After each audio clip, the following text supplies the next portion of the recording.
Okay, and welcome to your Chapter 14 introductory video. I'm actually going to separate this chapter into two parts.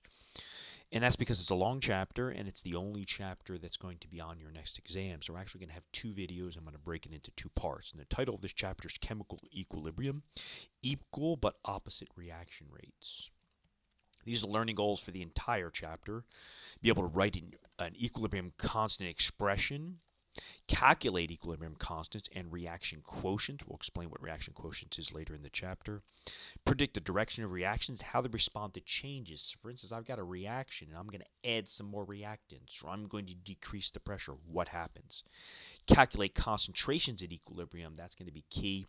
And ultimately, we're going to relate delta G and K. And I introduced that relationship to you back in chapter 12 because I thought it was important just to introduce you to it. But now we're going to bring delta G back into the picture. I'm going to relate these two nicely. So here's the outline for the entire chapter. And what's in blue is actually what's on the first video. What's the last four sections there will be on your second video for chapter 14. And I will point out that section 14.6, which is not real big or anything like that, I'm going to incorporate that into writing equilibrium constant expressions here. I feel like it's a little out of place and it's easy to do there. So I'll be doing that. So as you look for section 14.6, obviously in your slides, it's going to be integrated in with 14.2. Okay, let's talk about the dynamics of chemical equilibrium. It's important to realize that many reactions fail to go to completion.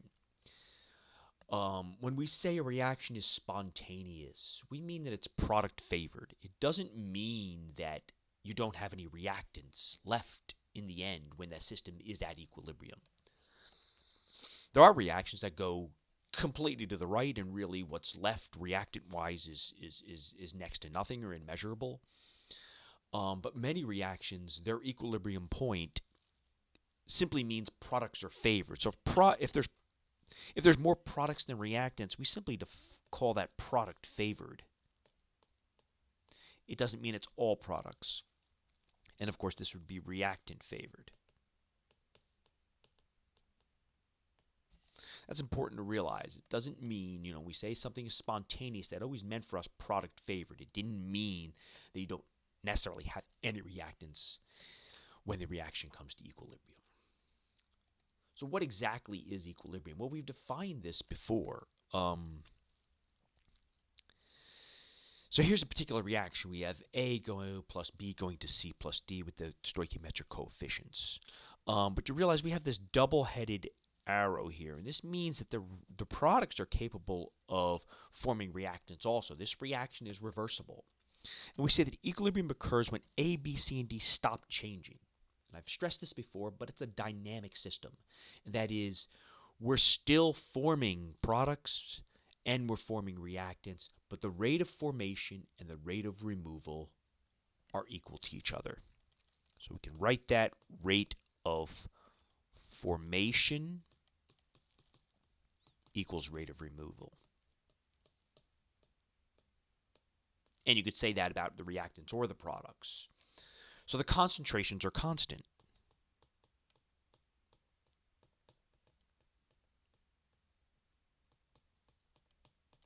Concentrations are constant.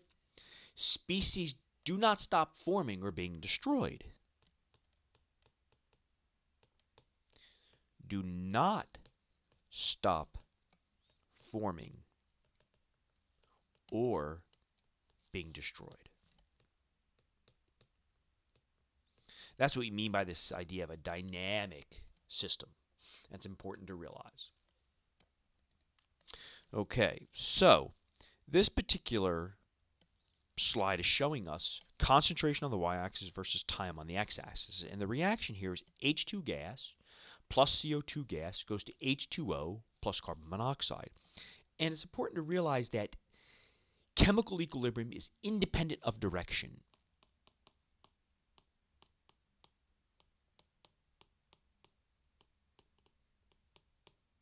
It's independent of direction. So for this particular reaction here, what we're seeing is we're actually starting with no products. We're starting with all reactants. I'm sorry, I said that backwards. We're starting with all products. Carbon monoxide and H2O are my products. We're starting with all products and no reactants. The reaction still comes to equilibrium. The point is you can start from anywhere as long as you don't run out of a species. Obviously, you can't have something limiting. You'll reach equilibrium. You can start with some products, a lot of products and a little reactants, or a lot of reactants, little products, or all reactants or all products. You still come to equilibrium. That equilibrium is the same. Okay, and we'll define what that really means, but that's important to realize. It's independent of direction and independent of the amount of material you have as long as you don't have something limiting. So let's talk about how you actually write an equilibrium constant expression. Okay, so at equilibrium, the forward rate equals the reverse rate. That's what we've said. That's the definition of equilibrium. The two rates are equal. Now, if you actually were to write the forward and reverse rate laws, you remember how to write a rate law. It is simply the rate is equal to the rate constant times the concentration of the reactants. I'll put reactants here. We can say that's the forward rate constant and the forward rate, and the reverse rate is Kr times the products. Okay, you can see if these two rates are equal, then I could set these two equal to each other, right? I can now set these two expressions equal to each other, and you could simply rearrange it so that you get Kf over Kr equals ultimately the products over the reactants. Really, you could see that if you rearrange it, it becomes products over the reactants. Or if you will, in this case, it's going to equal the products, C, their concentrations are always in concentrations, raised to the stoichiometric coefficient times the other product raised to its stoichiometric coefficient. Now, this is not a rate law. We're not writing a rate law from a balanced reaction. We are writing an equilibrium expression from a balanced reaction. And that's okay because we've demonstrated right here that it is just the ratio of the products over the reactants. But of course, you have to use the balanced stoichiometric coefficients in your expression.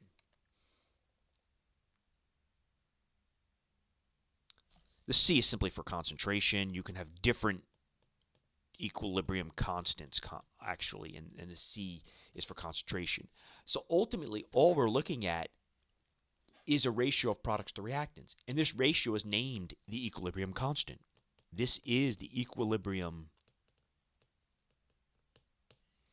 constant.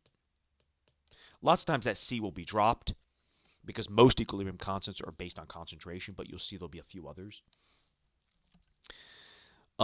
So that's all you have to realize is that an equilibrium constant expression is written as the products over the reactants raised to the stoichiometric coefficients. Okay, so let's take a look at heterogeneous equilibria.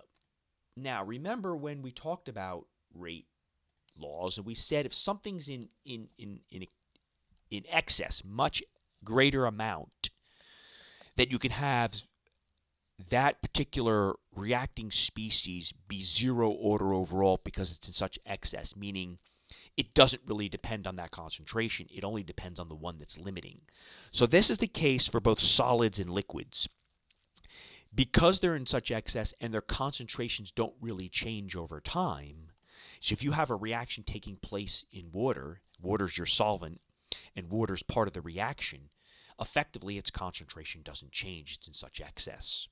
Also, a solid, imagine a beaker where a reaction is taking place and the solid is at the bottom. It's not dissolved. We say it's a solid. It's not aqueous.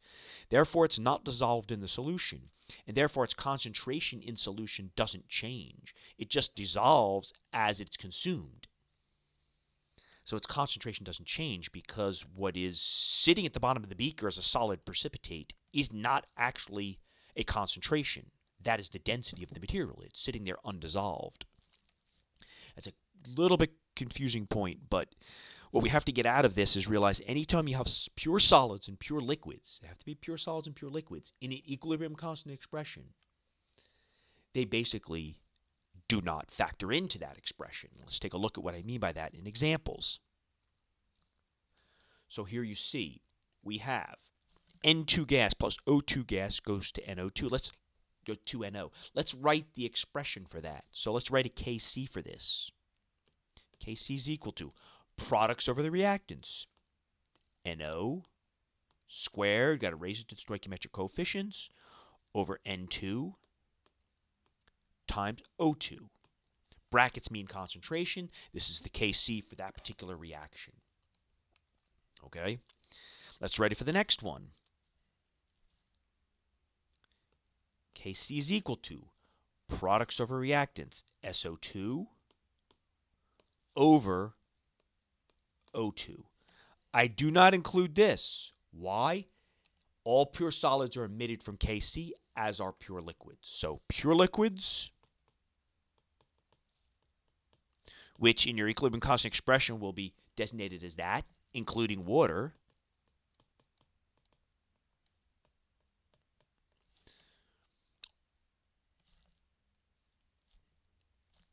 and solids,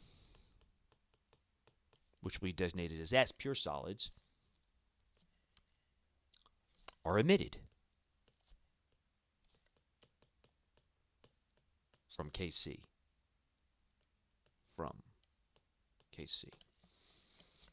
Okay, that's what you just have to get out of this. You're not going to include those in your Kc. All right. Determine equilibrium constants. Now, if all equilibrium concentrations are known, it's easy to calculate Kc for a reaction. For instance, what do we have here? We have 2A going to B, and we have the concentration of A and B at equilibrium. So the question is, what's Kc? Well, it's that simple. Kc is equal to the concentration of B over the concentration of A. Don't forget to square that. So it simply becomes 4.0 over 2.0 squared. It's 1.0. That is an equilibrium constant. Equilibrium constants are unitless. Okay? They are unitless. Sometimes you will see some people show them with units, but equilibrium constants are defined and should be considered unitless. And it's pretty straightforward to write a Kc then from that expression. Now, what does a Kc actually mean? Well, if Kc is very large, much greater than 1 if you will, the reaction is strongly product favored. So if you will, very little reactant remains.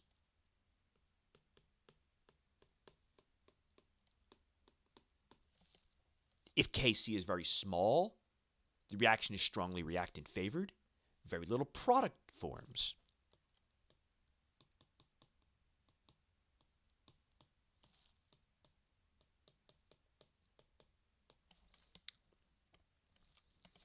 Okay, so that's what that value is telling you. Now, let's see. Manipulating equilibrium constant expressions. So, what you have here is a reaction, and I've written the equilibrium constant expression already. And what we're saying is if that particular reaction up here is multiplied by a factor of 2, because you want to have whole stoichiometric coefficients there, you can simply raise Kc to the power of that factor that you're multiplying it by. So, if we look at this now here, if I multiply that top reaction by 2, what I'm going to wind up with is N2 plus 3H2 goes to 2NH3, right? Now, you can raise this factor up here to 2, or really, you can just write your equilibrium constant expression now from this. Either way, you get the same answer. So, in some respects, I feel like sometimes this section is really kind of, in all textbooks, it's kind of unnecessary. But in some cases, it comes in handy. For you guys, it's not as critical at this point. But the new Kc is simply going to be NH3 squared over N2 times H2, H2 cubed. You could, like I said, you can either take this squared, first and third, or you can just write it from this again. Now, so if I reverse a reaction, then obviously the equilibrium constant expression is simply the inverse of the original reaction. So here, you would just be inverse. You would just flip it over, right? And you can see that just by writing it from this again. N2 times H2 cubed over NH3 squared. So you can either write it from this, or if it's very complicated and you've already got the equilibrium constant expression, that's where it comes into comes in handy, if you will. The other thing is you can actually combine values. So if an overall chemical reaction is the sum of two or more other reactions, the overall value of K is the product of the K values of the other reactants. It's a sum of two reactions. So if you look at this particular reaction right here, okay, I could write the overall reaction here. What I'm going to do is I'm going to cancel out anything on both sides of the reaction. Now, these are not elementary steps. Don't get confused. These are two distinct reactions that occur. This is not an intermediate. This is a species that can be measured. These are not elementary rate steps. Okay, these are not intermediates. This is simply a measurable concentration. This is an atmospheric reaction that we understand very well. So you get N2 gas plus 2O2 gas gives me 2NO2. So the Kc for that then is simply NO2 squared over N2 times O2 squared. That's all. But what it is actually is the product of those two steps. So if you were to multiply those two equilibrium constants together, I'm going to write these back down here. You've got NO squared over N2 times O2 times, if you will, the second equilibrium constant, NO2 squared over NO squared times O2. You can see that this cancels out, and ultimately you get NO2 squared. You get this right here. So that's all we're showing here. And that's just one way to look at it. If you have a series of reactions, it becomes important.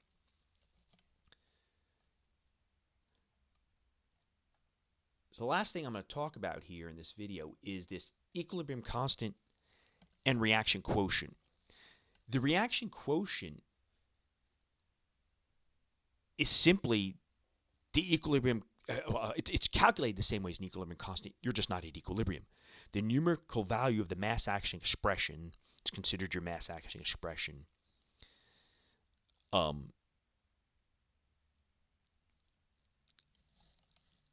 Anytime you're not at equilibrium. So basically you calculate it the same way. It's products over reactants. So it's basically the value at any moment in time. And ultimately at equilibrium, Q becomes K, and that's what you're seeing here. Q becomes K at equilibrium. So we can see over here, we're less than K, so we're going to move and form more products. And that's what we're doing here. We have our reactants, H2 and O2. We're going to move to form more products. That's this region here. If we're over here in this region, we're going to move to form more reactants. And that's going to be key. And at equilibrium, Q is equal to K. And so it's calculated exactly the same way. You just have to realize that it becomes K at equilibrium. And this last slide then I'm going to show you is simply a table in your book, table 14.3, that shows you those values. And when Q is less than K, the reaction as written proceeds in the forward direction. Q is greater than K, the reaction as written proceeds in the reverse direction. So what's critical here is you can calculate Q at any time during a chemical reaction and know in which direction that reaction is going to proceed. And that's one of the keys, because you're not always at equilibrium, especially in environmental systems and in many systems we study, we're often not at equilibrium. Okay, with that, that concludes the first video for Chapter 14. Once again, we'll have a second video, and make sure you watch this one before class